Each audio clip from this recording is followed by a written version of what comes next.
You are not tired because life is hard. You are tired because you are trying to control what was never yours. Other people's opinions, other people's timing, other people's moods, other people's decisions. And every time something doesn't go the way you expected, you feel it. That tightness in your chest, that replay in your mind, that invisible pressure to fix it. You replay conversations, you rehearse arguments, you imagine better responses, you think of what you should have said, and you call it caring. But it isn't. It's attachment to control. And attachment to control is silent suffering. Because here's the truth most people never accept. You can do everything right and still not control the outcome. You can love deeply and still not control how someone treats you. You can prepare perfectly and still not control timing. So what do most people do? They tighten, they overthink, they explain too much, they react too fast, they try to correct everything. But the more you tighten, the more unstable you feel. Because control is not power, stability is. The calmest person in the room is always the most powerful. The one who doesn't rush to defend, doesn't rush to argue, doesn't rush to prove, doesn't rush to react. That person cannot be manipulated. And that is what this is about. Not becoming cold, not pretending you don't care, not suppressing emotion. This is about emotional sovereignty, understanding the line between what is yours and what is not. Because once that line becomes clear, your anxiety drops, your overthinking slows, your reactions weaken, and your presence strengthens. Most people live in reaction mode. They wake up and react. They scroll and react. They argue and react.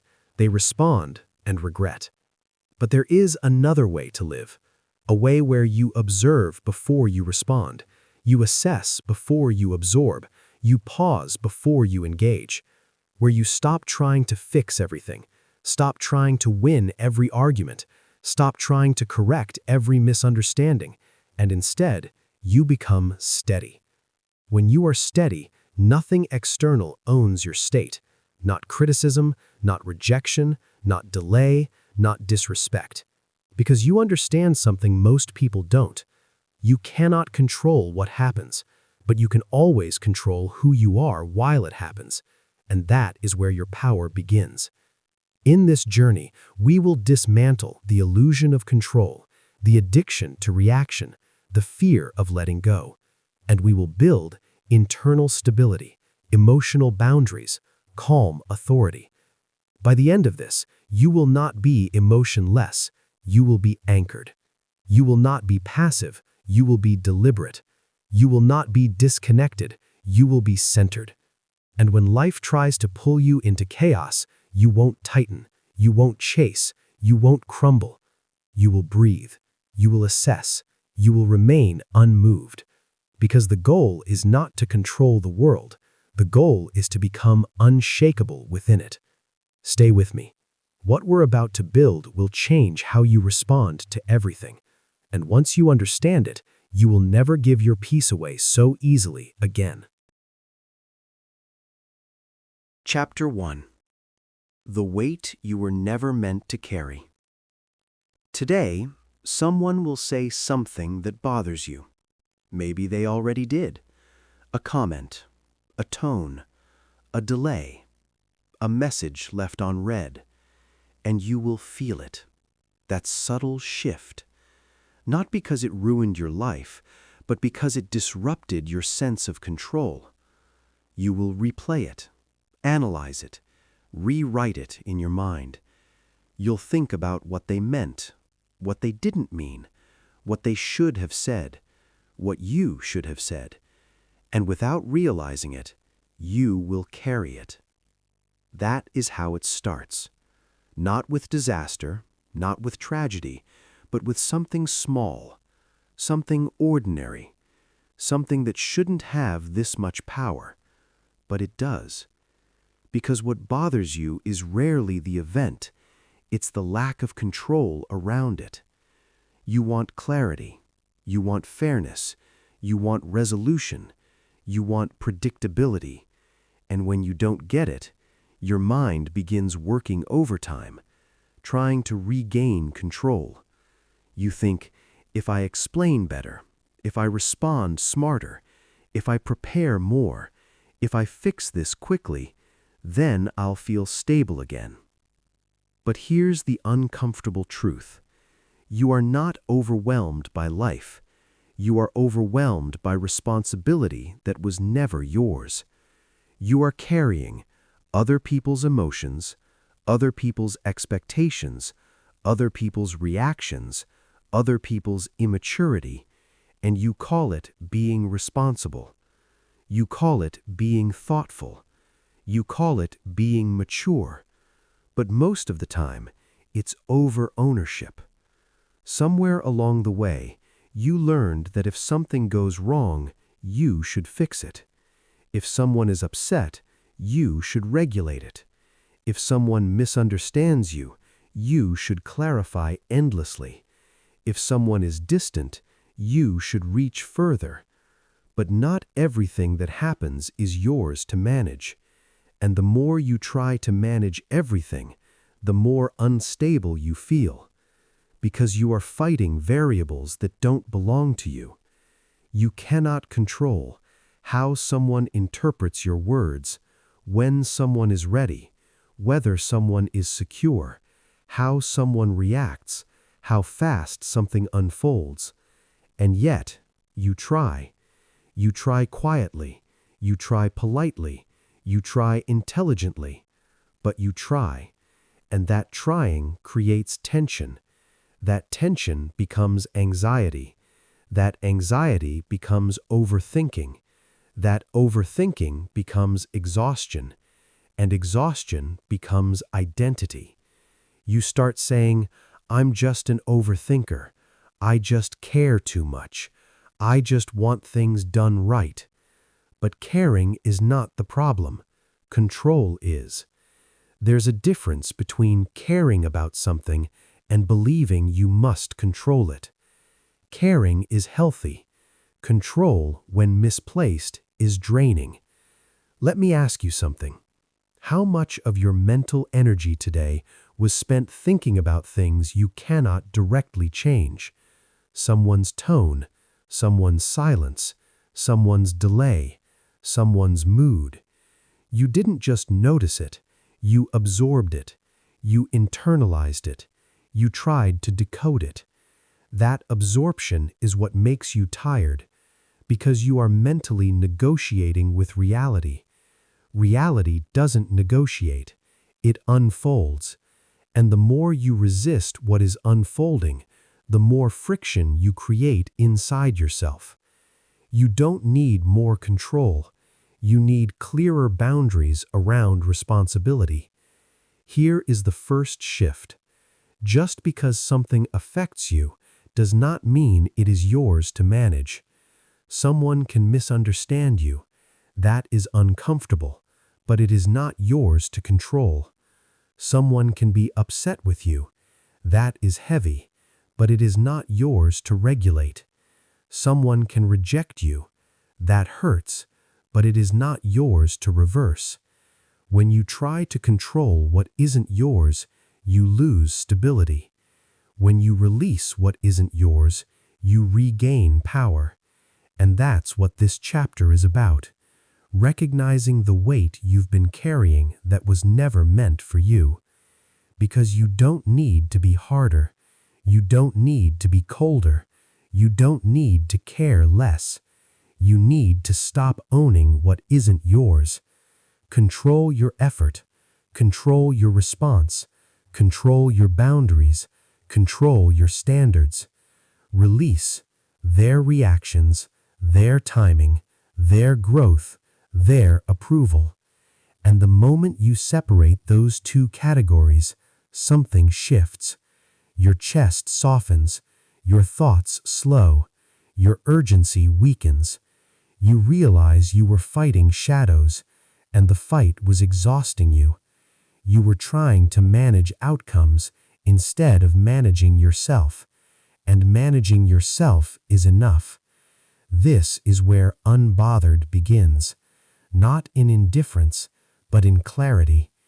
Clarity about responsibility, clarity about control, and clarity about where you end and where other people begin. The weight you were carrying, it was never yours, and once you put it down, you'll feel something unfamiliar: lightness. Chapter 2. What control actually means. If you want to become unbothered, you must first understand what control really is. Most people never define it. They just feel the tension of losing it. But control is not what you think. Control is not getting the outcome you want, making people understand you, preventing mistakes, securing certainty. Control is narrower than that, and that's why it's powerful. Here is the clean definition. Control is your ability to choose your response.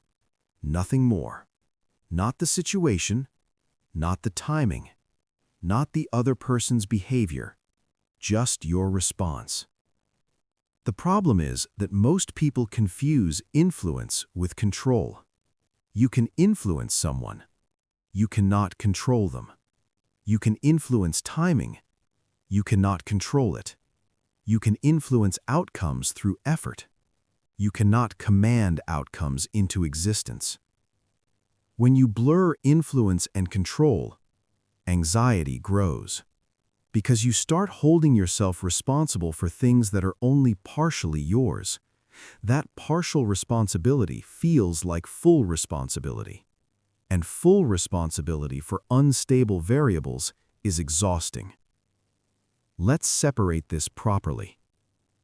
There are 3 layers in every situation. 1. What you control. 2. What you influence. 3. What you cannot touch. Most people try to operate in layer 3. They obsess over why someone feels a certain way, why something hasn't happened yet, why someone changed their tone, why someone hasn't responded. But that's the outer layer. You have no authority there. Layer 2 is influence. You can communicate clearly. You can act with integrity. You can improve your skill. You can adjust your approach. But influence does not guarantee results. And if you expect it to, you will feel betrayed by reality. Layer 1 is control, and it is smaller than your ego wants it to be. You control your effort, your preparation, your words, your boundaries, your tone, your decision to engage or disengage. That's it. And here's the uncomfortable truth. Most of your stress comes from trying to upgrade influence into control. You think, if I say it better, they'll understand. If I try harder, it will work. If I explain more, they'll change. If I anticipate everything, I'll prevent failure. But life doesn't reward obsession with control. It rewards stability. There's a difference. Control demands certainty. Stability operates without it. You don't become unbothered by controlling everything. You become unbothered by mastering your internal response. Let's make this practical. Imagine someone criticizes you. You cannot control their perspective, their emotional state, their motives. You can control whether you pause before responding, whether you filter truth from noise, whether you internalize it or evaluate it, whether you escalate or de-escalate. That is power. But most people skip that step. They go straight to defense. Defense is emotional. Control is deliberate. Now consider delay. You apply, you wait. No response. Your mind starts racing. You think, Did I mess up? Did they forget? Is this a rejection? You cannot control their timeline, but you can control what you do with the waiting, whether you spiral, whether you use the time productively, whether you maintain composure. This is where identity shifts. When you truly understand control, you stop reacting to uncertainty. You accept uncertainty as part of the system, and that changes how you move. There's something else important here. Trying to control outcomes often hides fear. Fear of rejection, fear of failure, fear of being misunderstood, fear of not being chosen. Control becomes a shield. If I manage everything perfectly, I won't get hurt. But hurt doesn't disappear through control. It disappears through resilience. Resilience is built through focusing only on what's yours. There's a mental shift that changes everything. Instead of asking, "How do I make this happen?" ask, "What is my role here?" Your role is never to guarantee the result. Your role is to execute your responsibility. Nothing more, nothing less. This is why unbothered people seem powerful. They aren't detached from reality. They are detached from ownership of outcomes. They don't chase clarity from others. They clarify themselves. They don't chase validation. They validate their effort. They don't demand certainty. They prepare and release. And that release is not weakness. It is discipline. You must understand this clearly. You are allowed to care deeply, but you are not required to control deeply. Caring gives meaning. Control obsession steals peace. Once you define control properly, your energy reorganizes. Instead of spreading yourself across other people's reactions, other people's moods, other people's approval, you bring it inward, to effort, to standards, to response, and something powerful happens. Your mind stops negotiating with what is. You stop arguing with reality. You stop chasing what you cannot anchor. And when you stop arguing with reality, reality stops draining you. This is not passive. It's strategic. Because when your energy is not wasted externally, it strengthens internally. That internal strength becomes calm, precision, authority, presence. And presence is influence. Ironically, the less you try to control everything, the more stable you appear. The more stable you appear, the more respected you become. Not because you forced control, but because you mastered yourself. That is what control actually means. Not domination of circumstances, domination of reaction. And once you accept that definition, you stop fighting shadows. You focus on what is yours. You execute your part. You release the rest. And in that release, you become lighter. Chapter 3: The Energy of Detachment. Most people misunderstand detachment. They think it means not caring, not loving, not trying, not feeling. But detachment is not the absence of care, it is the absence of desperation. There is a difference. Desperation says, "I need this to go my way." Detachment says, "I will give my best, but I will not lose myself if it doesn't." That distinction changes everything, because most of what disturbs you is not emotion, it's attachment to a specific outcome. Attachment to being understood, attachment to being chosen, attachment to being validated, attachment to being right. And when those attachments are threatened, you feel unstable. Detachment removes instability, not emotion. You can still love deeply, you just stop trying to control how that love is received. You can still pursue goals, you just stop believing your worth depends on the result. You can still engage fully, you just stop absorbing what isn't yours. Let's break this down clearly. Attachment sounds like they have to respond. They need to see my value. This has to work. They must understand me. Detachment sounds like I showed up honestly. I communicated clearly. I acted with integrity. Whatever happens next is not fully mine. Detachment is responsibility without possession. You take ownership of your part. You release ownership of the rest. And when you do that, something shifts in your nervous system. Your body relaxes. Your breathing slows. Your thinking sharpens, because you are no longer bracing for control. There's something powerful about someone who is detached in the right way. They move calmly. They don't over-explain. They don't rush to defend.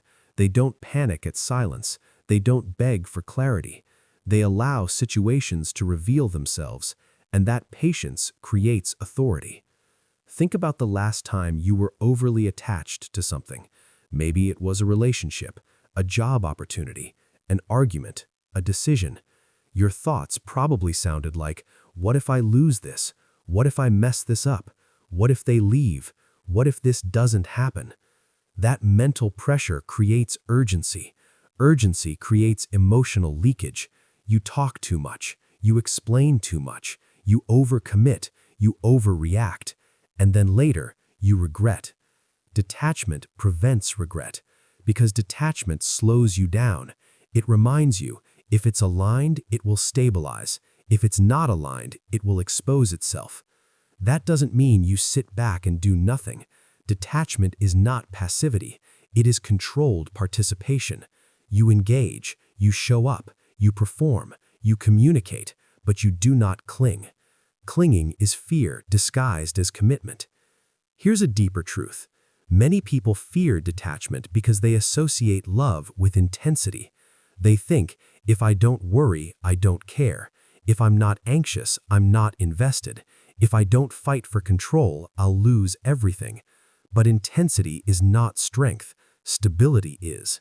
You can love someone deeply and still accept that you cannot control their choices. You can want success badly and still accept that timing is not entirely yours. You can speak your truth and still accept that agreement is not guaranteed. Detachment creates emotional independence, and emotional independence creates power. When you are detached, silence doesn't scare you. Delay doesn't destabilize you. Disagreement doesn't threaten you, because your identity is not hanging on the outcome. Most emotional suffering comes from identity attachment. If this fails, I fail. If they leave, I am unworthy. If this doesn't work, I am behind. Detachment breaks that fusion. You and the outcome are separate. You and the reaction are separate. You and the situation are separate. And that separation gives you room to breathe. There's a calm confidence that emerges from this. You stop chasing reassurance. You stop micromanaging conversations. You stop trying to read every tone shift. Instead, you observe. You let patterns reveal themselves. You let people show consistency or inconsistency. You let time clarify confusion. Time is one of the most powerful tools of detachment. Attached people rush. Detached people watch. And watching gives you information. Information gives you leverage. Leverage gives you peace. Another important distinction: detachment does not mean you tolerate disrespect. It means you don't emotionally collapse while deciding how to respond. You can detach and still enforce boundaries. In fact, detachment makes boundaries stronger because you are not reacting from emotion. You are responding from clarity. You say, "This doesn't work for me." Not with anger, not with panic, not with explanation overload, just clarity. And clarity is powerful. When you are attached, you negotiate your worth. When you are detached, you define your standards. That's the shift. Attachment says, I hope they stay. Detachment says, I know what I offer. Attachment says, I need this. Detachment says, I prefer this, but I will be okay regardless. That regardless is where peace lives. And peace is attractive. In relationships, in business, in leadership, in everyday interactions. People trust those who are stable, and stability comes from detachment. Now let's address something subtle. Detachment feels uncomfortable at first because you are used to gripping. You are used to analyzing, predicting, managing, preempting. When you loosen that grip, your mind will try to pull you back. It will whisper, what if you're missing something? What if you lose control? What if this is the wrong move? But looseness is not negligence. It is trust. Trust in your preparation. Trust in your boundaries. Trust in your ability to handle whatever unfolds. Detachment is trust in yourself. And when you trust yourself, you don't need to control everything else. This is where unbothered begins to feel real. Not because nothing affects you, but because nothing owns you. Situations still happen. People still speak. Opportunities still come and go. But your internal state doesn't swing wildly. You remain measured, and that measurement becomes identity. You are not cold. You are composed. You are not distant. You are grounded. You are not indifferent. You are stable. Detachment is emotional maturity. It says, I care, but I will not collapse. I show up, but I will not chase. I engage, but I will not cling. And when you move like that, something surprising happens. You become more attractive to opportunity, because opportunity flows towards stability. You become more respected, because respect follows self-possession. You become harder to manipulate, because manipulation requires emotional instability. Detachment makes you steady, and steadiness is power. The energy of detachment is quiet, but it is dominant. It does not need noise. It does not need reassurance. It does not need to win every interaction. It simply holds itself. And when you learn to hold yourself, the world stops shaking you so easily. In the next chapter, we move deeper into something critical, the power of not reacting. Because detachment gives you space, but reaction determines whether you keep it. And that is where discipline begins. Chapter 4. The Power of Not Reacting. Most of your power leaves you in seconds. Not because someone defeated you, not because you failed, but because you reacted. Reaction is expensive, and most people spend it freely. Someone says something sharp. You respond immediately. Someone disrespects you. You escalate. Someone ignores you. You chase. Someone challenges you.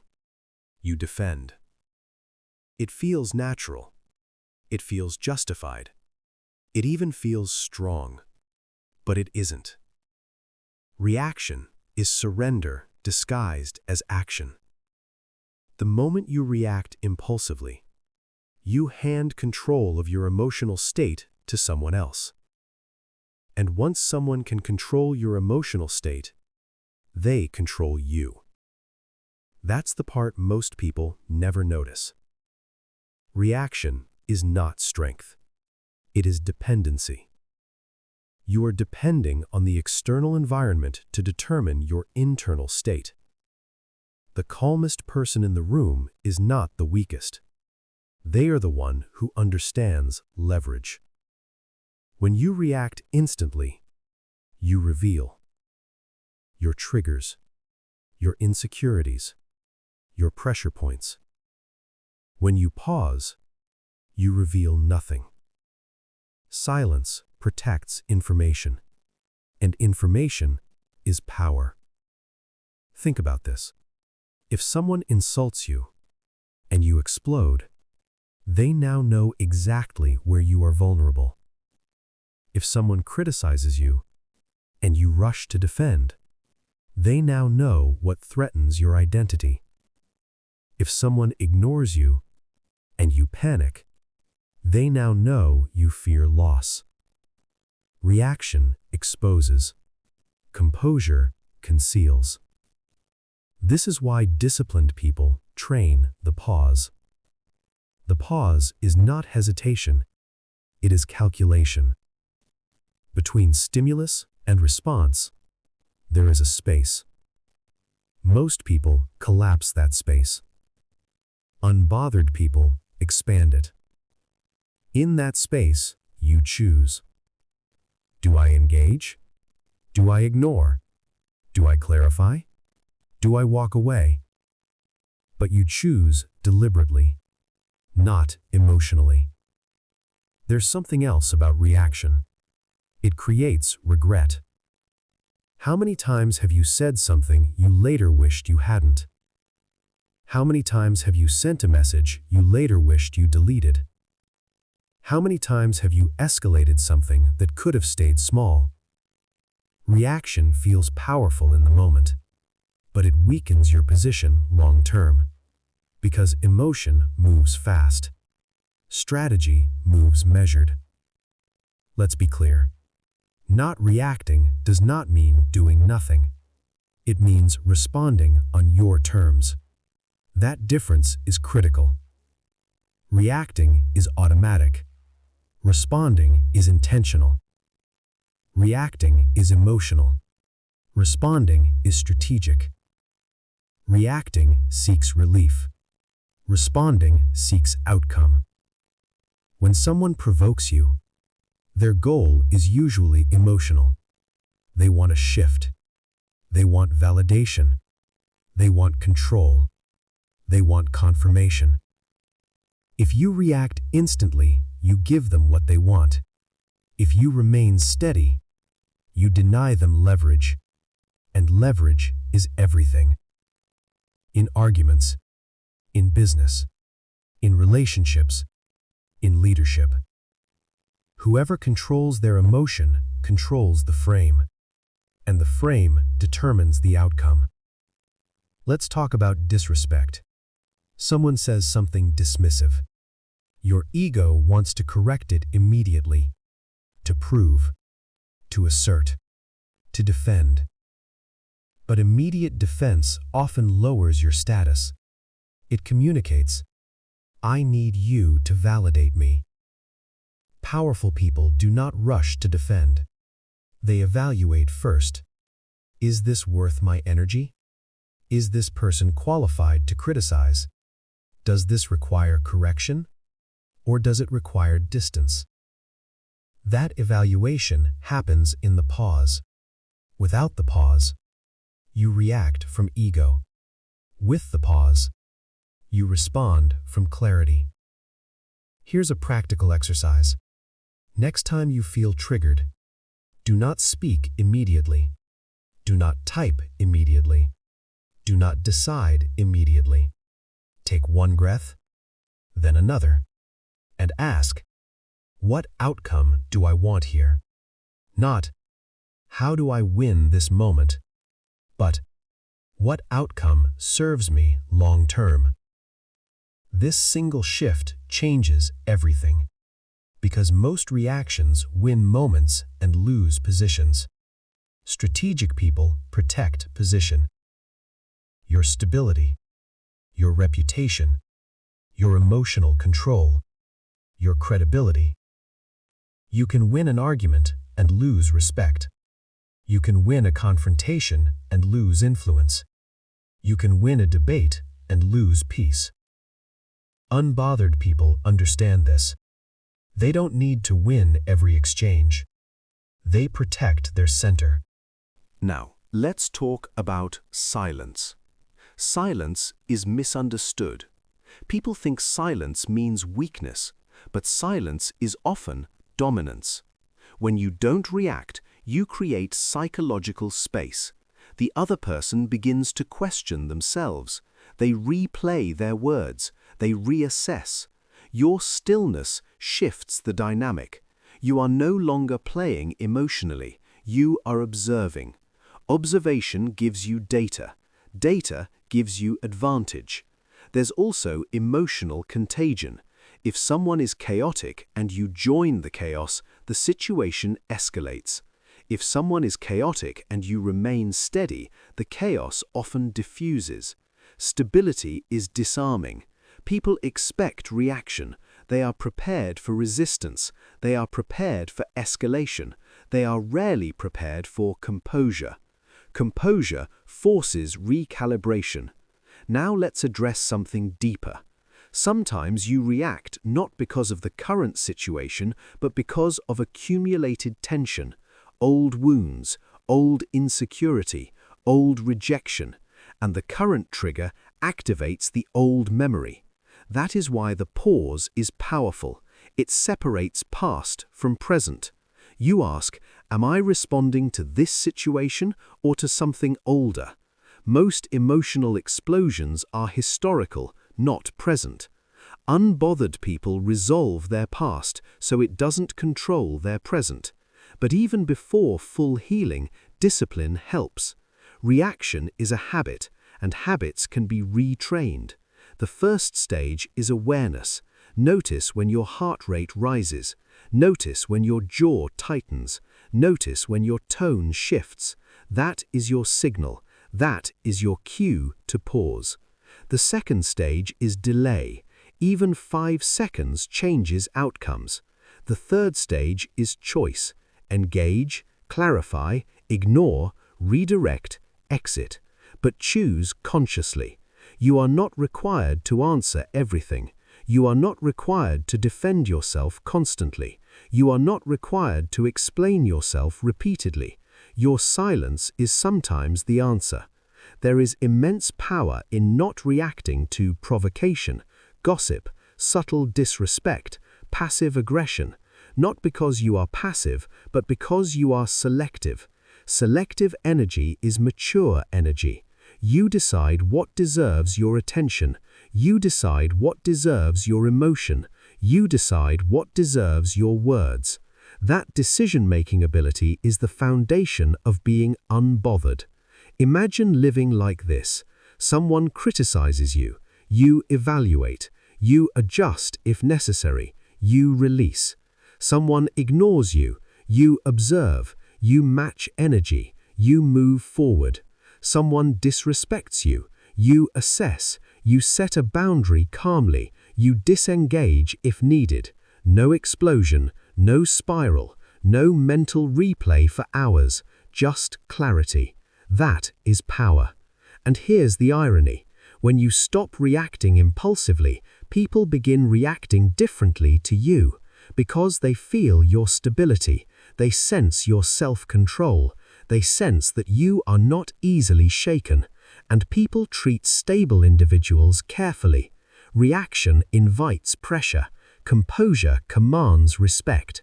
The goal is not to suppress emotion. The goal is to regulate it. Suppression stores emotion. Regulation directs it. You can feel anger without expressing it destructively. You can feel hurt without collapsing. You can feel frustration without escalating. This is emotional discipline. And discipline creates freedom, because once you are no longer ruled by impulse, you are free from external manipulation. The world cannot shake someone who refuses to move on command. Remember this, your reaction is optional. Your composure is strategic. Your silence is powerful. And the pause is where your freedom lives. In the next chapter, we will address something equally powerful. Handling opinions and criticism without losing your center. Because once you master reaction, you must master perception. And that's where many people lose their stability again. But not you, not anymore. Chapter 5. Handling opinions and criticism without losing your center. No matter how calm you become, someone will still judge you. Someone will misunderstand you. Someone will criticize you. And if you are not internally stable, their voice will become louder than your own. Most people are not afraid of failure. They are afraid of perception. How they look, how they're evaluated, how they're interpreted.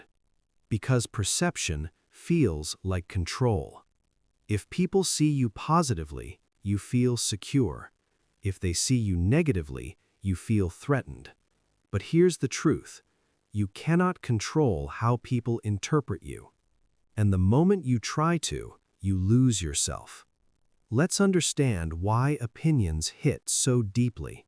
Humans evolved to belong.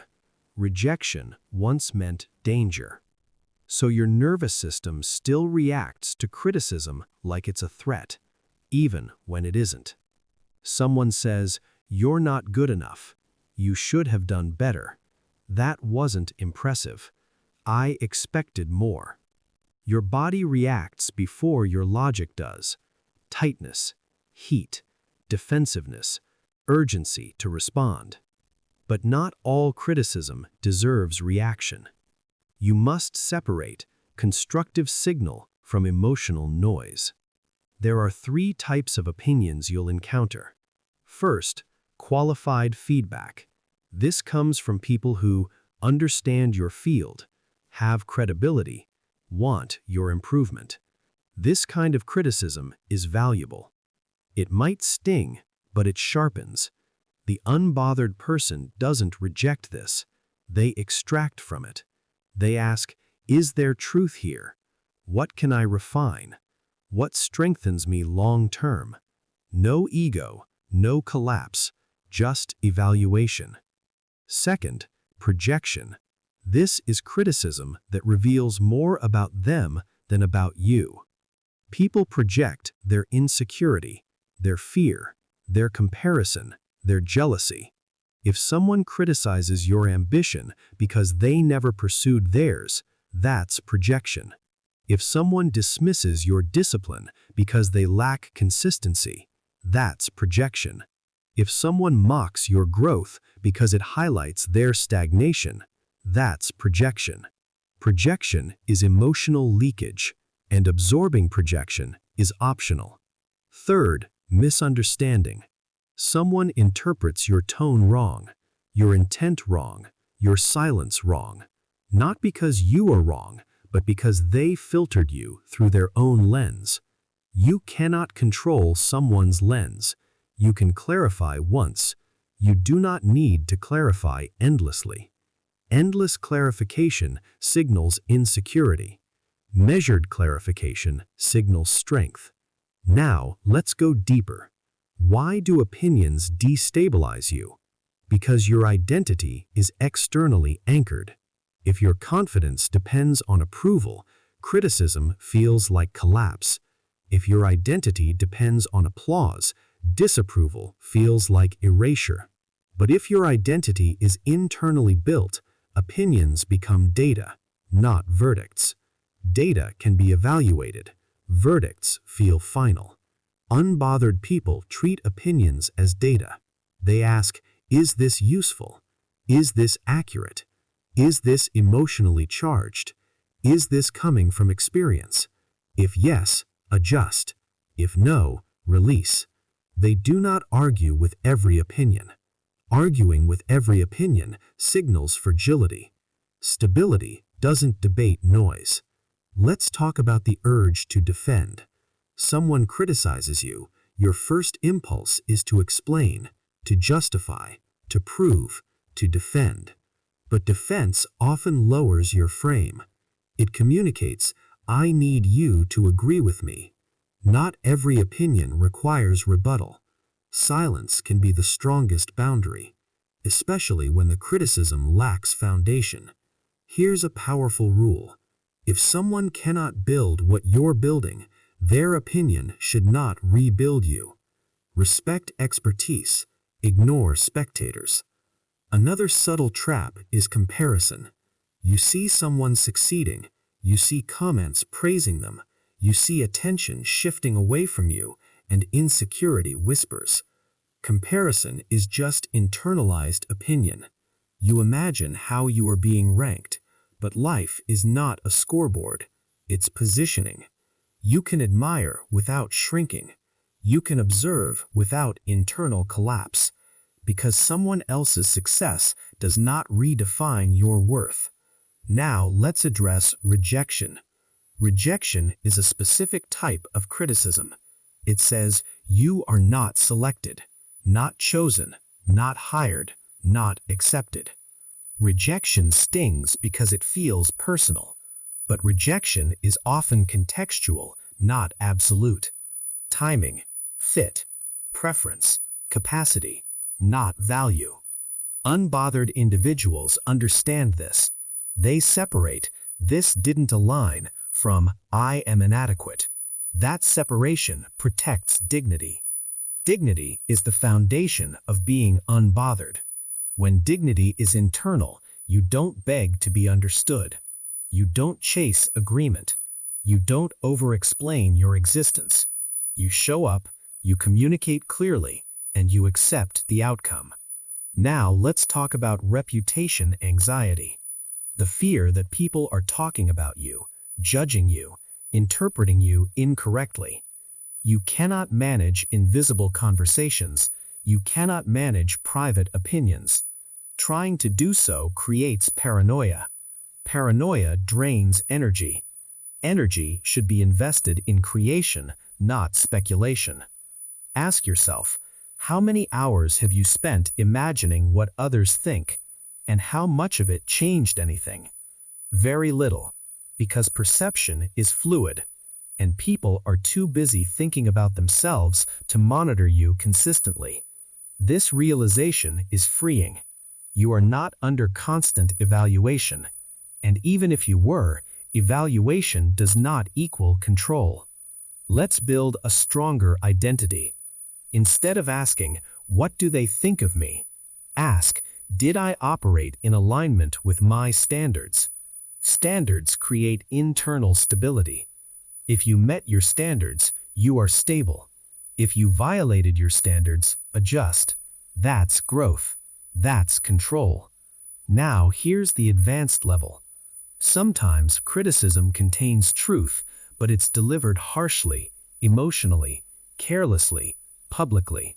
You can still extract truth without absorbing tone. Tone is external. Truth is useful. Separate them. Take the lesson. Discard the delivery. This prevents ego from blocking growth.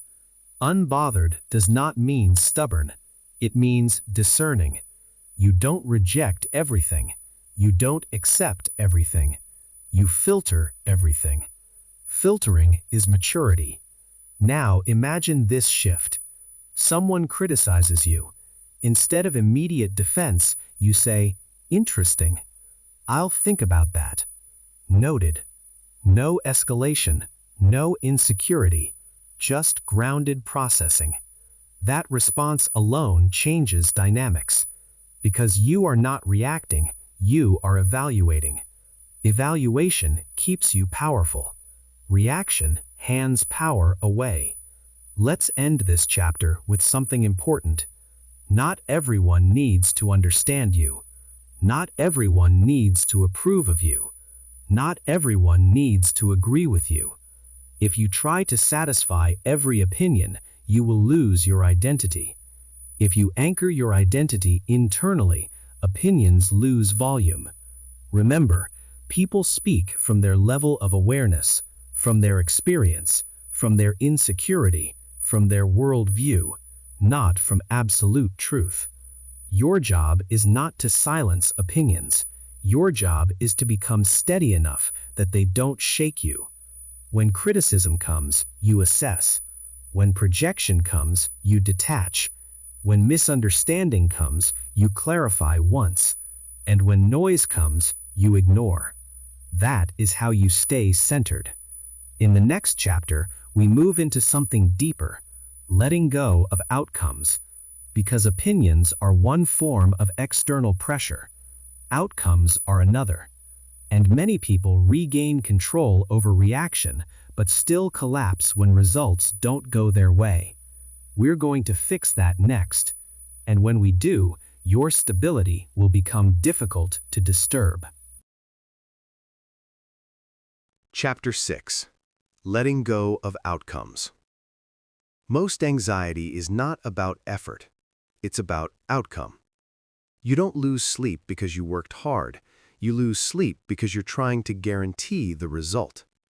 You send the message, then you wait. You apply, then you refresh. You post, then you check views. You confess, then you watch their reaction. You don't just want to act, you want control over what happens next, and that's where your peace collapses. Here's the first hard truth. Outcome addiction is disguised control. You think you're being responsible. You're actually trying to eliminate uncertainty. And uncertainty cannot be eliminated. It can only be tolerated. Most people don't fail because they lack talent. They fail because they cannot emotionally survive unpredictability. They panic during the waiting. They spiral during the silence. They overcorrect when results are slow. They abandon strategy when feedback isn't immediate. Why? Because their identity is attached to outcome. If it works, I'm good. If it fails, I'm not. That attachment is dangerous because results are influenced by variables you don't own. Timing, market, other people's choices, invisible context, randomness. You can control input, you cannot control outcome. But you keep trying, and the trying creates tension. Let's introduce something important. The outcome illusion. The illusion is this. If I perform perfectly, I can secure the result. No. You can increase probability, you cannot guarantee outcome. That difference separates calm performers from anxious ones. Calm performers focus on controllables. Anxious performers try to dominate uncertainty. And uncertainty always wins that fight. Now let's go deeper. Why do outcomes feel so personal? Because you fused your worth to the result. Promotion equals value. Acceptance equals validation. Success equals identity. So when the outcome shakes, you shake. Here's a line you need to remember.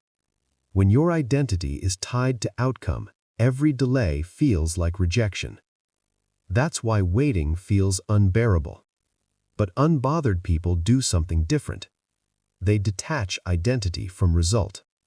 They say, I am responsible for preparation.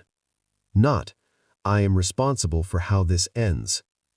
That shift removes pressure. Not ambition, pressure. You can still want something intensely, but wanting is different from clinging. Clinging says, this must happen.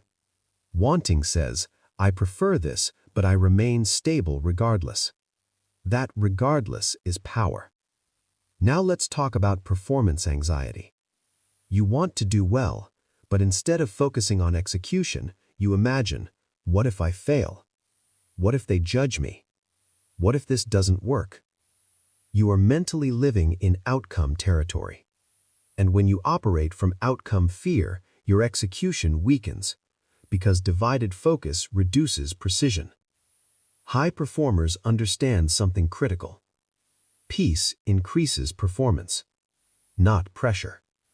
Pressure narrows thinking. Peace sharpens it. Let me give you a practical tool. The control audit. Whenever you feel anxious about an outcome, ask, what is 100% within my control here? What is partially within my influence? What is completely outside my control? Write it down if necessary. Then act only in Category 1. Prepare in Category 2. Release Category 3. If you attempt to operate in Category 3, you will drain yourself. That drain is optional. Now here's another sharp truth. You are not stressed because you care. You are stressed because you are trying to predict everything. Prediction is an attempt to soften uncertainty. But prediction is limited. And when reality deviates from prediction, you feel destabilized. Unbothered individuals expect deviation. They don't build emotional stability on perfect scenarios. They build it on adaptability. Here's another line. You don't need certainty to move. You need discipline. Discipline keeps you steady when outcome is unclear. Let's talk about obsession. Checking metrics. Rereading messages. Refreshing emails. Replaying conversations. Obsession is attachment trying to reclaim control. But checking does not accelerate outcomes. It accelerates anxiety. There's something powerful about someone who can act and then release. Release does not mean you stop caring. It means you stop hovering. You stop micromanaging the universe. You stop chasing confirmation. You allow the system to unfold. That's maturity. Here's another hard truth. If something requires you to lose your peace to keep it, it's not aligned. Because alignment does not demand emotional collapse. Now let's address something deeper. Some people are addicted to intensity. They mistake stress for importance. If it doesn't feel urgent, it doesn't feel meaningful. But urgency is not value. Calm execution builds compounding advantage. Desperate execution builds burnout.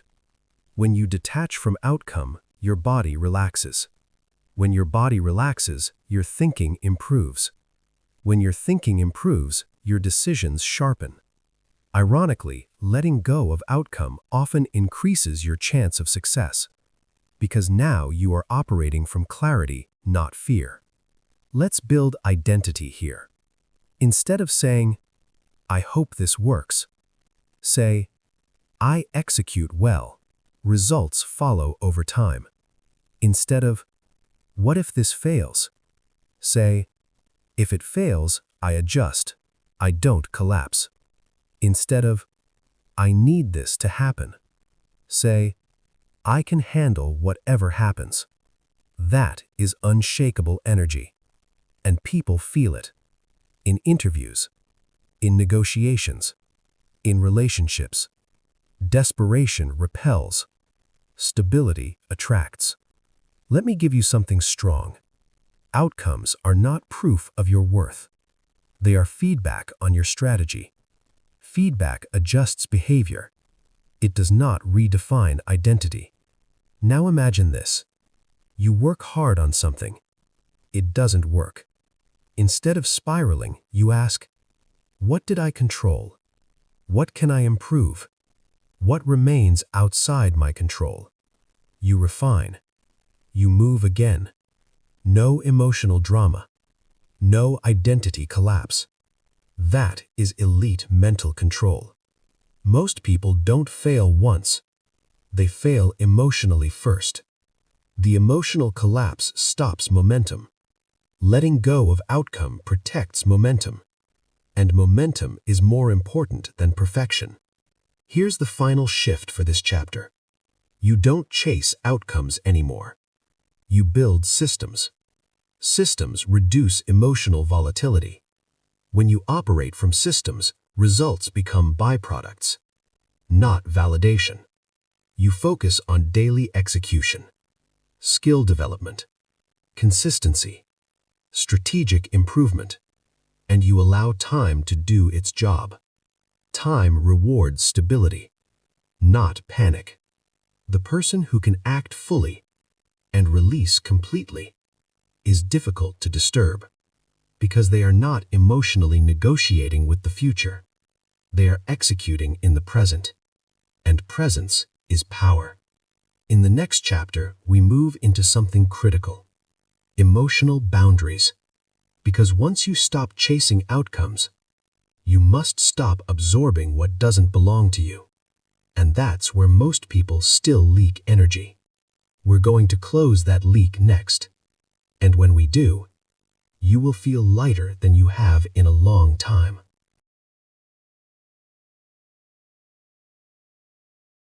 Chapter 7. Emotional Boundaries, Protecting Your Energy. You are not exhausted because life is heavy. You are exhausted because too many people have access to your nervous system, access to your mood, access to your attention, access to your reactions, access to your time, and you never filtered it. You thought being available meant being kind. You thought explaining yourself meant being mature. You thought absorbing tension meant being strong. But here's the truth. You are not drained by people. You are drained by unrestricted access. Every time someone shifts their mood and your mood shifts with them, that's access. Every time someone criticizes you and your whole day collapses, that's access. Every time someone texts and you feel immediate urgency, that's access. You are not weak. You are open. Too open. Let's define something clearly. Boundaries are not walls. Boundaries are filters. Walls block everything. Filters allow selectively. Most people swing between two extremes, overexposed or emotionally shut down. Neither is stable. Overexposed people absorb everything. Shut down people numb everything. Stable people filter. Filtering is power. Let's introduce a tool, the access audit. Ask yourself, who currently has emotional access to me? Not physical access, not proximity, emotional access. Whose mood affects your mood? Whose silence affects your thoughts? Whose opinion shifts your confidence? Whose response controls your calm? If someone can destabilize your internal state quickly, they have too much access, and access should be earned, not granted automatically. Now here's the uncomfortable part. You trained people to expect unlimited access, immediate responses, endless explanations, emotional availability on demand. And now you're tired, because you are constantly regulating other people's emotions. Let me say something strong. You are not responsible for regulating adults. Read that again. You are not responsible for regulating adults. Someone else's frustration is not your emergency. Someone else's insecurity is not your assignment. Someone else's disappointment is not your burden to fix. If you constantly feel responsible for how others feel, you were likely rewarded in the past for being emotionally reliable. But emotional reliability without boundaries becomes self-neglect. Boundaries protect identity. Without boundaries, you start morphing, adjusting tone, adjusting personality, adjusting energy, adjusting standards, to keep peace. Peace built on self-erasure is not peace, it's quiet resentment. Now let's talk about emotional absorption. Some people enter a room and the mood shifts. Negative energy, tension, irritation. You feel it, and instead of observing it, you absorb it. That absorption is a choice, not a conscious one, but a trained one. You do not need to match every emotional frequency. You can witness chaos without joining it. That's maturity. Here's a line you need to remember. Not everything that enters your space deserves to enter your system. Someone can be upset. You can remain steady. Someone can be stressed. You can remain grounded. Someone can be reactive. You can remain measured. You are not obligated to synchronize. Now let's address guilt. When you begin setting boundaries, you will feel guilt. Because people who benefited from your over-access will feel the shift. They might say, "You've changed. You're distant. You don't care like before." What they mean is, you are no longer easy to emotionally access. And that's growth. Boundaries do not reduce care. They reduce chaos. Let's make this practical. Instead of immediate replies, practice delayed response. Instead of over-explaining, practice concise clarity. Instead of arguing, practice calm disengagement.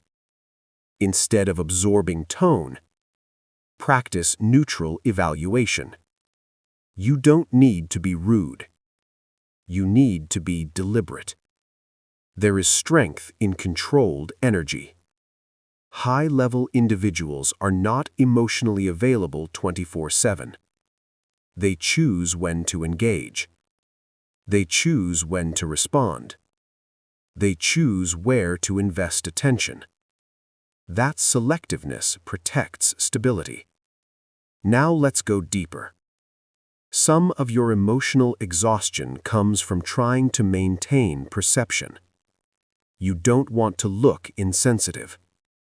You don't want to look cold. So you overextend. You overgive. You overlisten. You overcarry. But self-respect requires limits. You cannot protect peace without restricting access. Boundaries are not rejection. They are prioritization. You are prioritizing your clarity, your stability, your energy. And energy is finite. Let me introduce another concept: emotional leverage. If someone knows how to trigger you, they have leverage. If someone knows silence makes you panic, they have leverage. If someone knows criticism makes you collapse, they have leverage.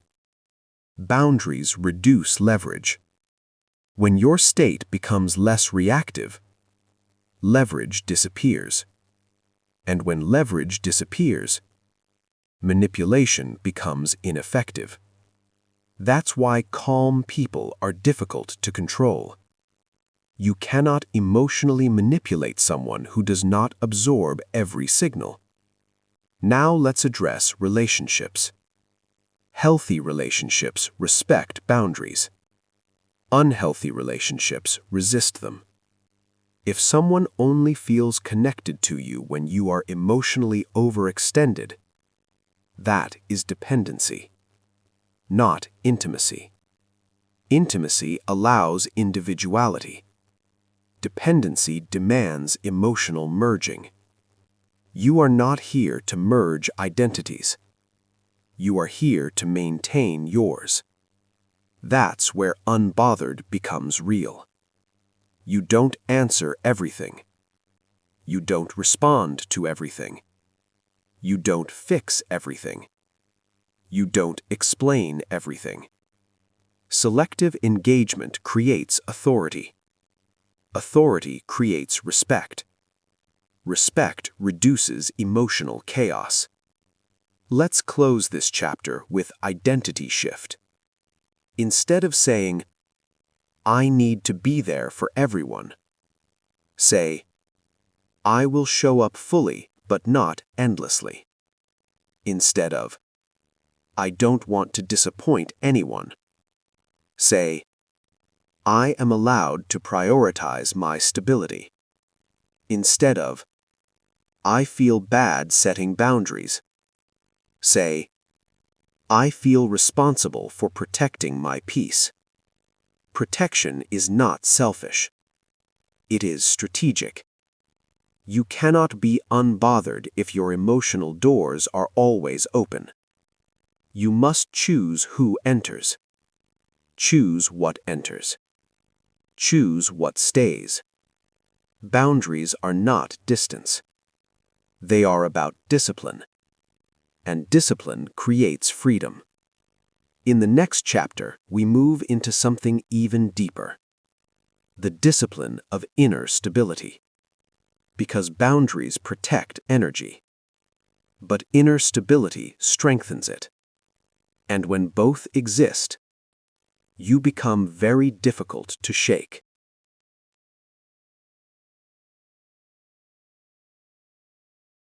Chapter 8: The Discipline of Inner Stability. There is a version of you that reacts, and there is a version of you that remains steady. The difference is not personality, it is discipline. Most people think stability is temperament. They think, I'm just emotion, I'm just sensitive, I'm just reactive.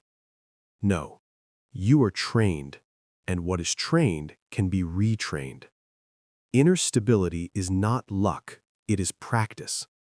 Let's define it clearly. Inner stability means your emotional state is not dictated by external fluctuation, not by tone, not by delay, not by disagreement, not by uncertainty. It doesn't mean you feel nothing. It means you are not ruled by what you feel. Here's the first truth. Emotion is automatic. Reaction is optional. You will feel anger. You will feel disappointment. You will feel insecurity. But you do not have to amplify it. Amplification is a choice. Most instability comes from amplification. Something small happens. You think about it.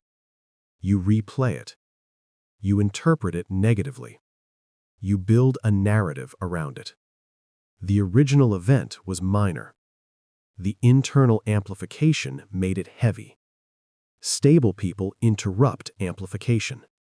They feel, they observe, they reduce narrative, they return to center. Let's introduce something important. The internal anchor. If your stability depends on external consistency, you will always be unstable. External consistency does not exist. People change moods. Markets change direction. Opportunities fluctuate. Circumstances shift. If you anchor yourself to something external, you move when it moves. Inner stability requires an internal anchor. Your standards, your values, your discipline, your effort. These do not fluctuate daily. When your identity is built on effort and standards, results and opinions lose weight, because your anchor is internal. Here's a viral truth.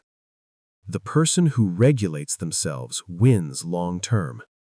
Not the loudest, not the fastest, not the most emotional, the most regulated. Regulation is dominance over impulse. Impulse seeks relief. Regulation seeks position. Let's talk about position. Position is where you stand emotionally when chaos enters. If your position is weak, you get pulled. If your position is grounded, chaos circles but doesn't move you. Most people try to eliminate chaos. Stable people increase grounding. You cannot eliminate unpredictability. You can increase composure. Now let's get practical. Inner stability has 4 disciplines. 1. Narrative discipline. Your mind tells stories. He ignored me. She doesn't respect me.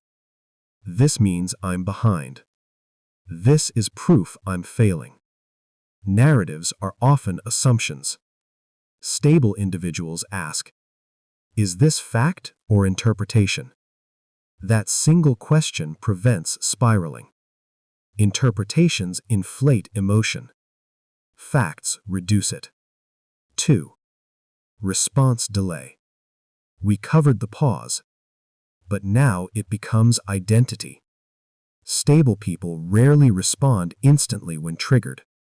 Not because they're afraid, because they're calculating. Silence protects position. Quick emotion exposes position. 3. Emotional neutrality. You do not need to emotionally spike at every event. Not every comment deserves outrage. Not every delay deserves anxiety. Not every disagreement deserves defense. Neutrality is strength. Neutrality is not weakness. Neutrality says, I am not easily moved. That is rare. And rare is powerful. 4. Recovery speed. Even stable people feel. The difference? They recover quickly. They do not sit in emotion for days. They process. They adjust. They move forward. Here's a powerful line. Emotional maturity is measured by recovery speed, not emotional absence. Now let's address insecurity. Inner instability often comes from fragile identity. If your worth depends on performance, performance fluctuation destabilizes you. If your worth depends on approval, disapproval destabilizes you. If your worth depends on constant success, failure destabilizes you. Inner identity is effort-based, not outcome-based. You judge yourself by, did I show up? Did I prepare? Did I operate in alignment with my standards? Not, did everyone clap? Did everything work perfectly? Did I win immediately? This shift removes volatility. Now let's talk about comparison. Comparison destabilizes because it distorts context. You see someone ahead. You assume they're better. I'm behind. I'm failing. Stable individuals focus on trajectory, not snapshots. Someone else's chapter 10 does not invalidate your chapter 3. Comparison only destabilizes when identity is externally measured. Internal measurement restores calm. Now here's a harder truth. Some of your instability is comfort. You are used to emotional spikes. You are used to adrenaline. You are used to intensity. Calm feels unfamiliar, and unfamiliar feels uncomfortable. But stability is a skill, and skills require repetition. Practice calm in small moments. When traffic slows, when a message delays, when someone disagrees, when a plan changes. Small discipline builds large composure. Now let's shift into power. Stable people are intimidating, not loudly, quietly, because they are not easily manipulated.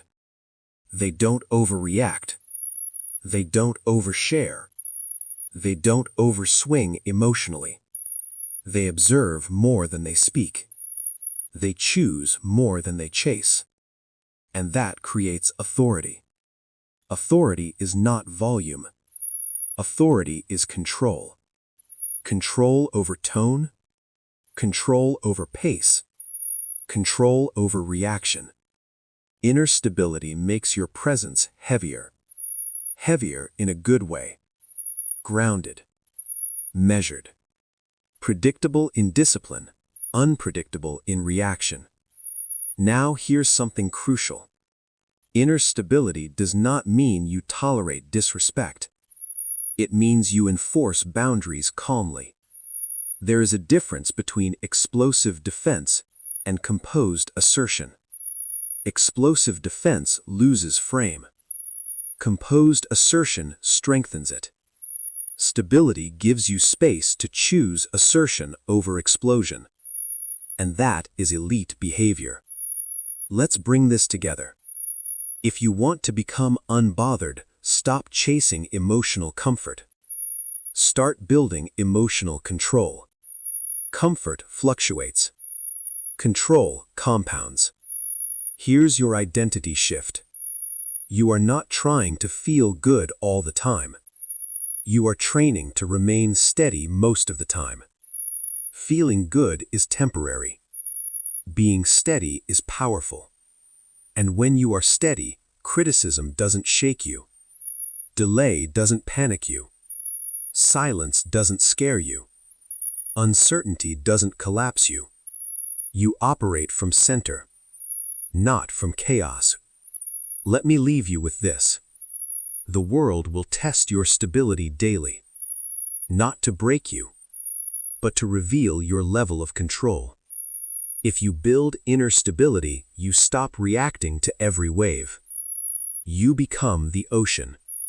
In the next chapter, we move into integration, becoming unshakable in real life. Because stability must move from theory to behavior. And that's where transformation becomes visible.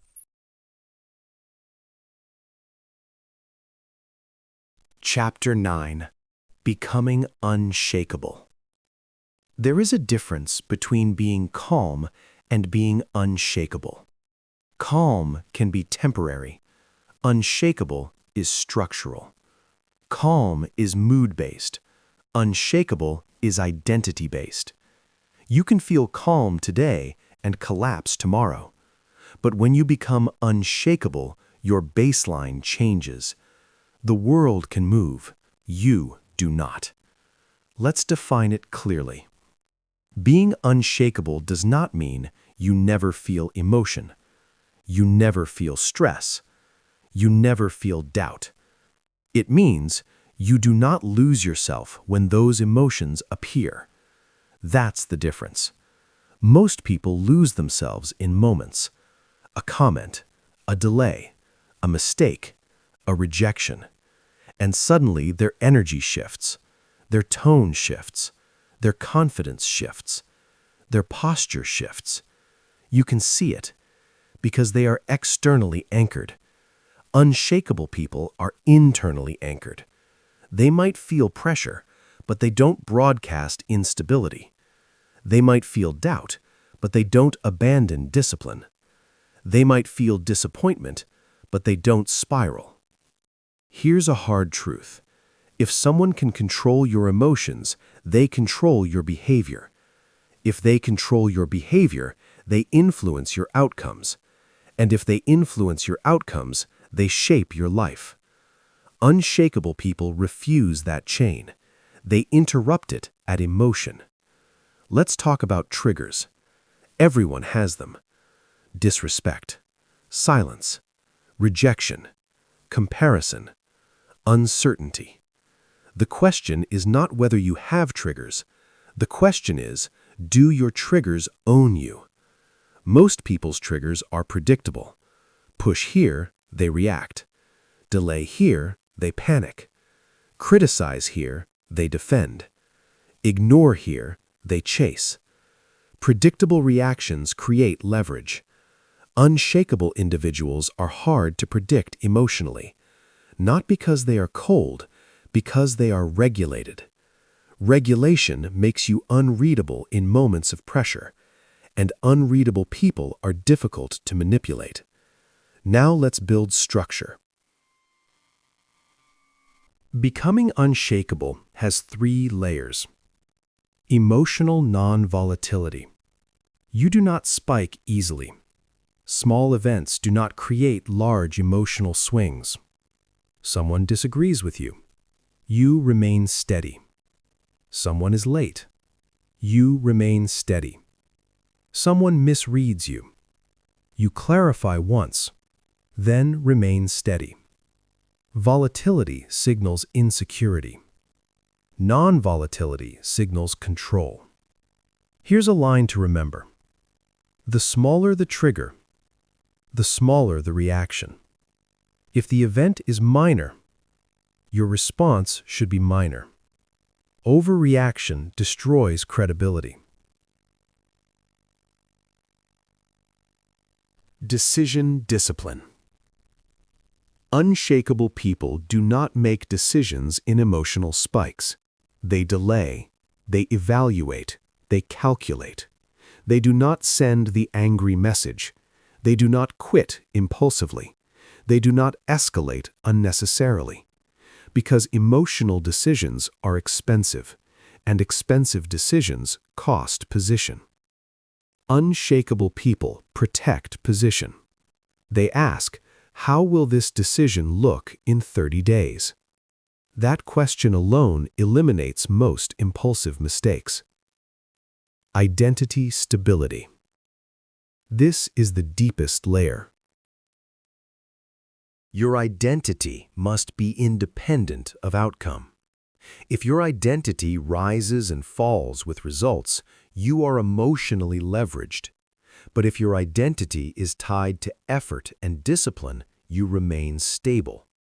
Unshakable people say, I execute well. Outcomes fluctuate. Not, I succeed, therefore I am worthy. They detach worth from result. That detachment protects dignity. Now let's talk about pressure. Pressure reveals architecture. When pressure increases, unstable foundations crack. Stable foundations absorb. How do you know if you are unshakable? Watch yourself during delays, public criticism, unexpected failure, disagreement, silence. Do you tighten or do you assess?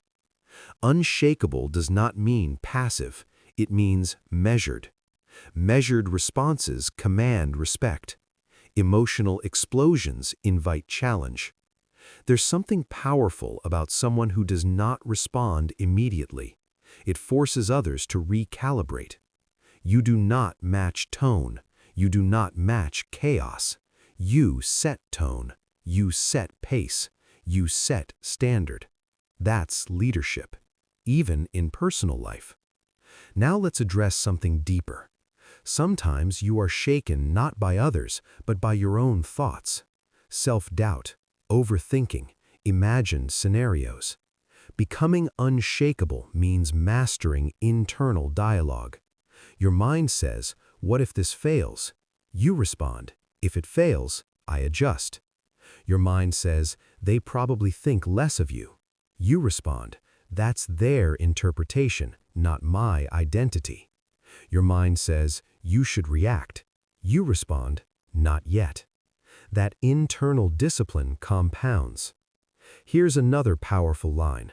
You don't need to win the moment. You need to protect the mission. Mission-based thinking stabilizes emotion. Moment-based thinking destabilizes it. Unshakable people think long-term. They sacrifice emotional relief for strategic advantage. Now let's talk about detachment at a higher level.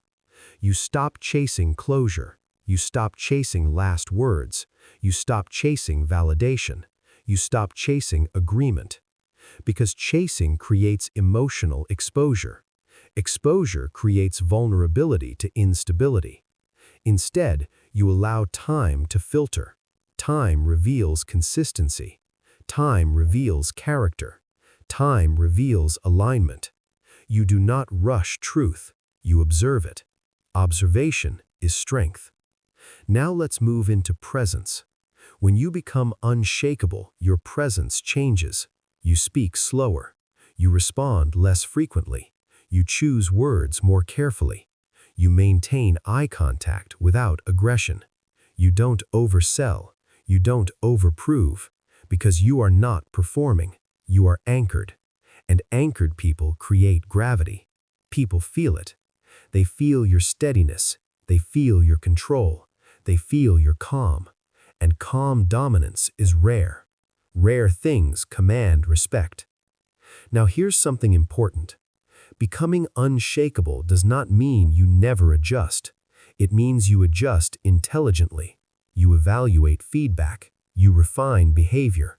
You improve skill. But you do not emotionally collapse first. Collapse weakens learning. Stability strengthens it. Let's integrate everything. When someone disrespects you, you don't react. You assess. You assert calmly if needed. You disengage if necessary. When someone ignores you, you don't chase. You observe. You match energy. You redirect focus. When an outcome fails, you don't spiral. You evaluate. You improve. You move again. That pattern builds reputation. People learn you are not easily shaken. You are not emotionally volatile. You are not desperate. And desperation is easy to manipulate. Stability is not. Let's end this chapter with the identity shift. You are not trying to avoid stress. You are training to remain steady inside it. You are not trying to eliminate chaos. You are strengthening your center. You are not trying to control everyone. You are mastering yourself. And once you master yourself, the world loses leverage over you. In the final chapter, we will bring everything together, the return to yourself, not as someone who reacts, not as someone who absorbs everything, but as someone who stands steady no matter what moves around them.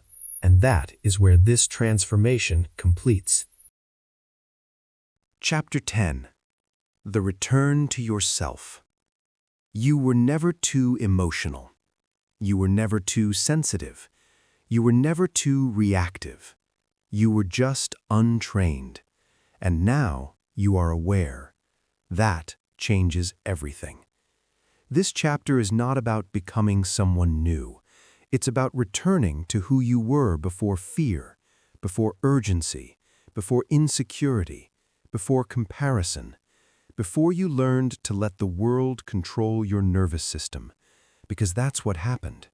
You didn't choose instability, you absorbed it, from noise, from pressure, from expectations, from environments that rewarded reaction. But now you know, and awareness creates distance. Distance creates control. Control creates peace. Let's revisit something important. You don't become unbothered by ignoring life. You become unbothered by mastering yourself inside it. There will still be delays, disrespect, uncertainty, disagreement, loss, unexpected change. The difference now is structural. Before, you reacted. Now, you regulate. Before, you chased. Now, you choose. Before, you spiraled. Now, you assess.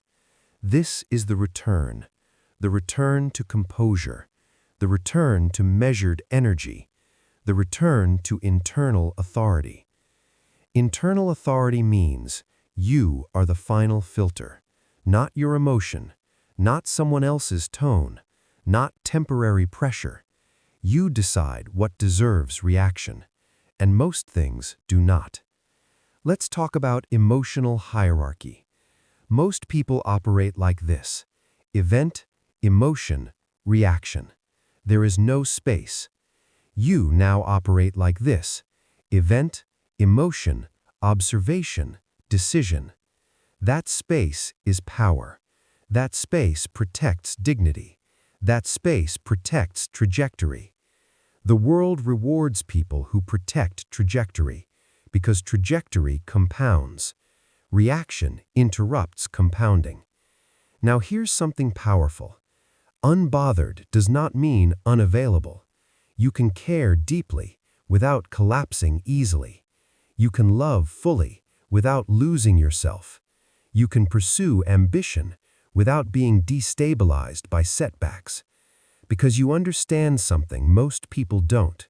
Emotions are signals, not commands. Signals can be acknowledged. Commands must be obeyed. You no longer obey automatically. You evaluate. This shift alone changes your life. Now let's address something real. There will be moments when you slip. You will react once in a while. You will overthink sometimes. You will feel triggered. That does not erase growth. It reveals opportunity for refinement.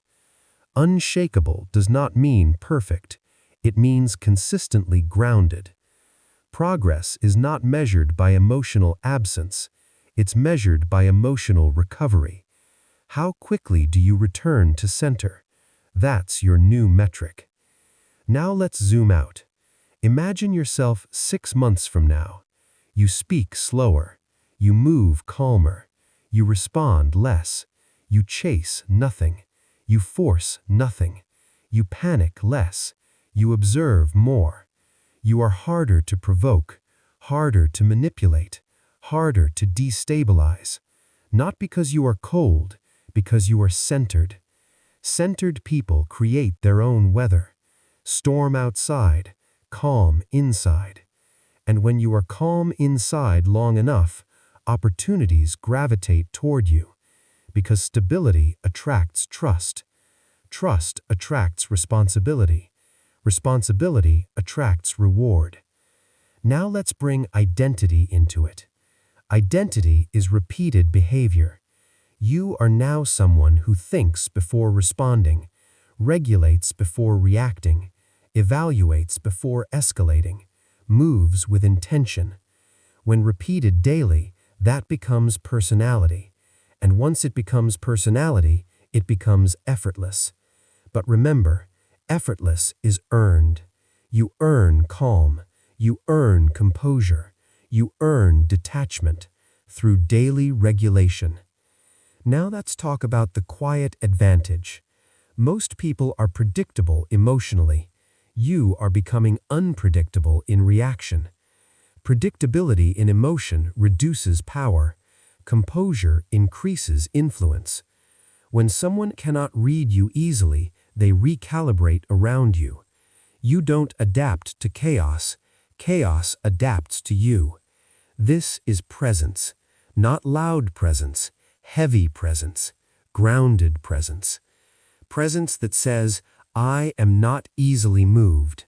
And that message is powerful. Now let's integrate everything one final time. When someone delays replying, you don't panic. When someone disagrees, you don't defend automatically. When someone criticizes, you don't collapse. When something fails, you don't spiral. When uncertainty appears, you don't assume catastrophe. Instead, you pause, you assess, you act deliberately. That is the return to self-command. Now let's go deeper. The real reason you wanted to become unbothered was not to impress people. It was to feel free. Free from overthinking. Free from emotional spikes. Free from constant anxiety about what others think. Free from urgency. Freedom is not external. It is nervous system independence. And that's what you've built. You are no longer emotionally dependent on approval, on validation, on immediate reassurance. You can sit in silence without panic. You can sit in uncertainty without collapse. You can sit in disagreement without escalation. That is freedom. Now let's talk about dignity. Dignity is protected when you don't overreact. Dignity is protected when you don't beg. Dignity is protected when you don't explode. And dignity compounds reputation. People remember composure.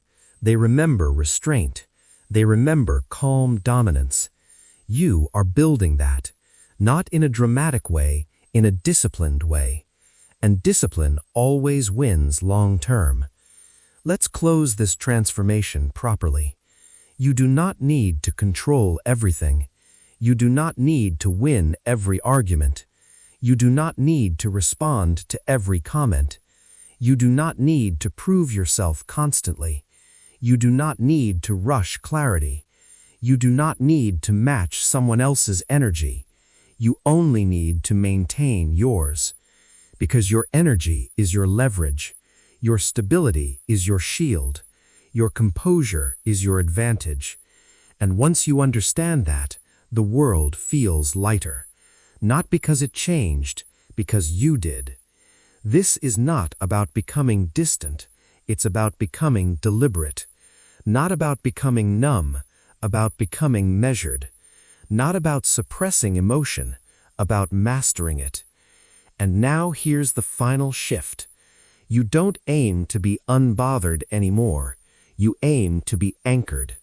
Because when you are anchored, you don't have to fight every wave. You don't have to control the tide. You don't have to silence the storm. You remain steady. And steady people win quietly. So when life tests you next time, pause, breathe, observe, choose, and remember, you don't react anymore. You regulate. You don't chase anymore. You choose. You don't spiral anymore. You center. And when you center consistently, nothing controls you. You return to yourself. And this time, you stay there.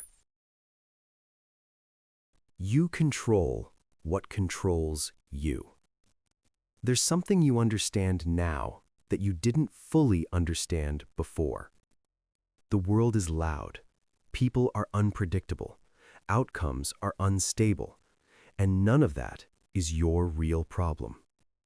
Your real problem was never what happened. It was how much control you handed over when it did. You gave your peace to tone. You gave your stability to delay. You gave your confidence to silence. You gave your identity to reaction. And most of the time, you didn't even notice you were doing it. That's how subtle it is. No one announces, "I'm about to let this ruin my day." It happens in micro moments. A message, a comment, a glance, a shift in energy. And suddenly, your internal state changes. You tighten, you overthink, you rehearse conversations that haven't happened. You imagine scenarios that don't exist.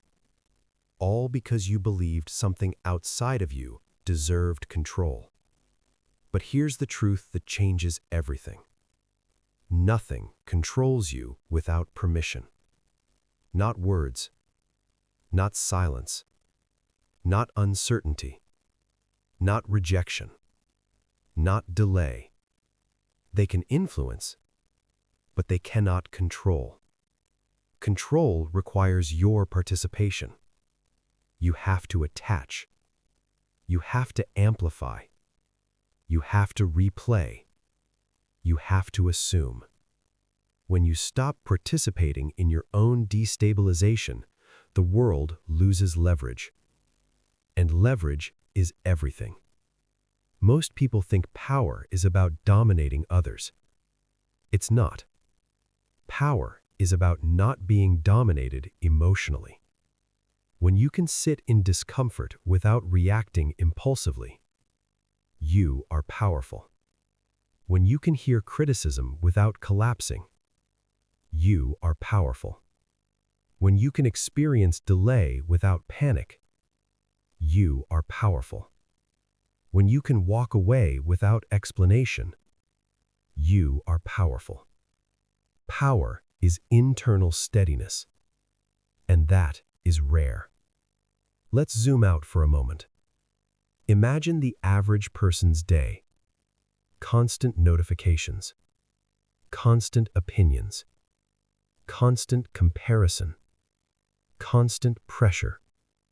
They wake up and immediately surrender control. To the news, to messages, to expectations, to other people's moods. By the end of the day, they're exhausted. Not from effort, from reaction. Reaction is draining. Regulation is conserving.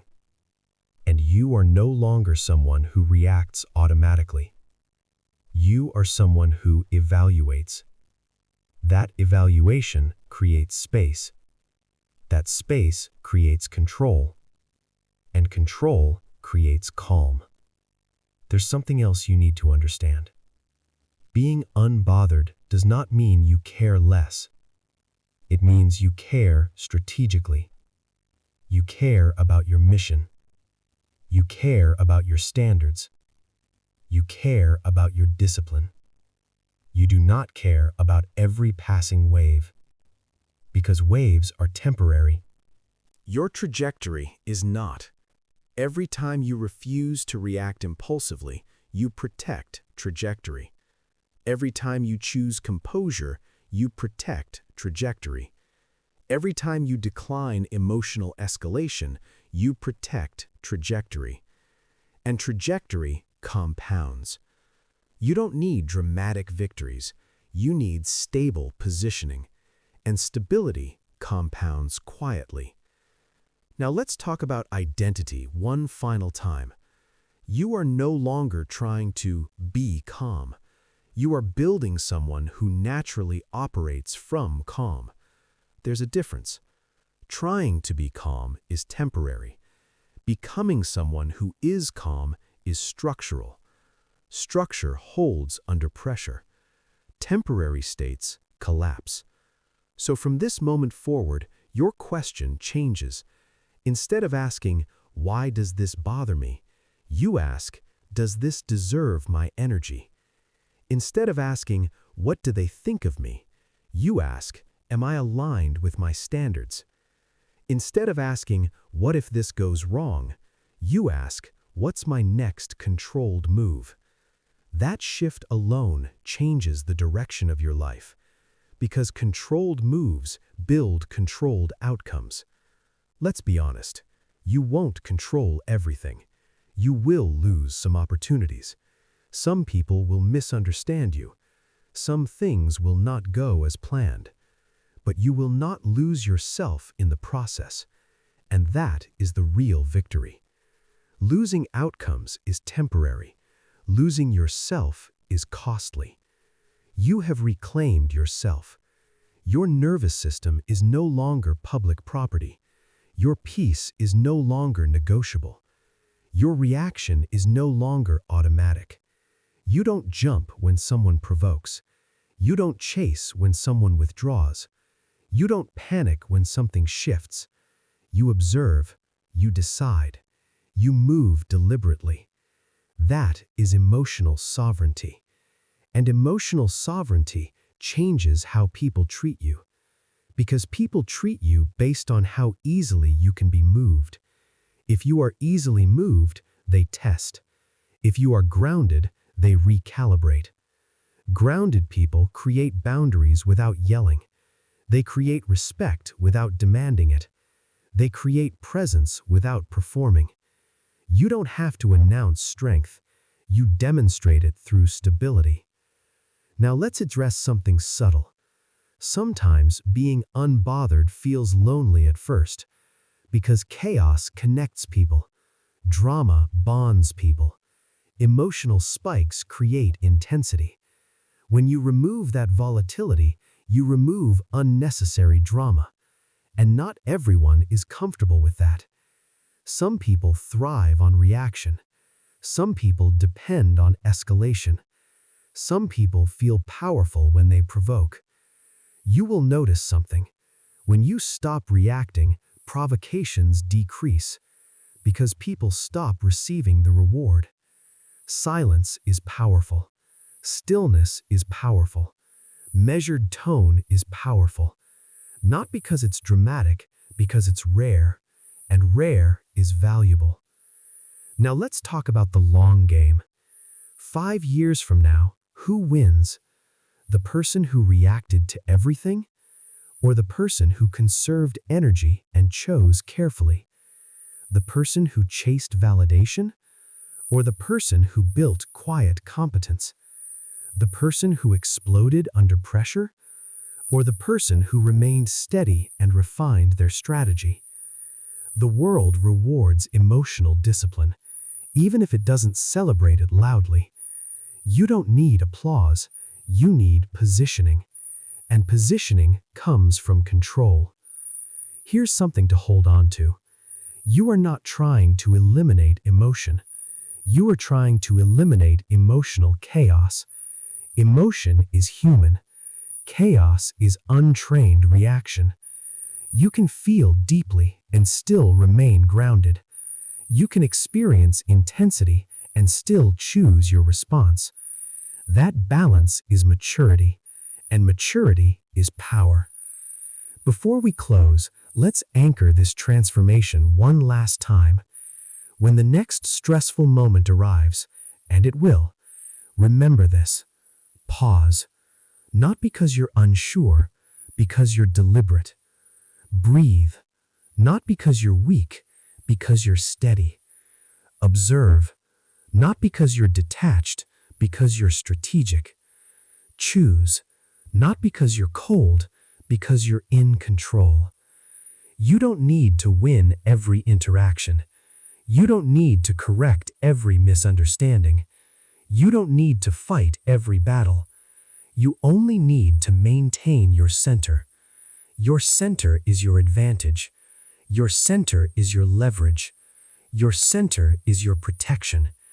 And when you protect your center consistently, you become unshakable. Not dramatic, not loud, not reactive, unshakable. And unshakable people do something extraordinary. They move through chaos without absorbing it. They move through uncertainty without panicking. They move through criticism without collapsing. They move through life without surrendering their peace. That is the final return. You came here wanting to be unbothered. You leave here understanding something deeper. You don't become unbothered by numbing yourself. You become unbothered by mastering yourself. And now you know how. So from this point forward, protect your energy. Regulate your emotion. Choose your response. And remember, you control what controls you. Stay steady, stay centered, stay sovereign, and never hand your peace to something that hasn't earned it. If this message spoke to you, share it, subscribe, keep listening. This is Beyond the Noise Studio.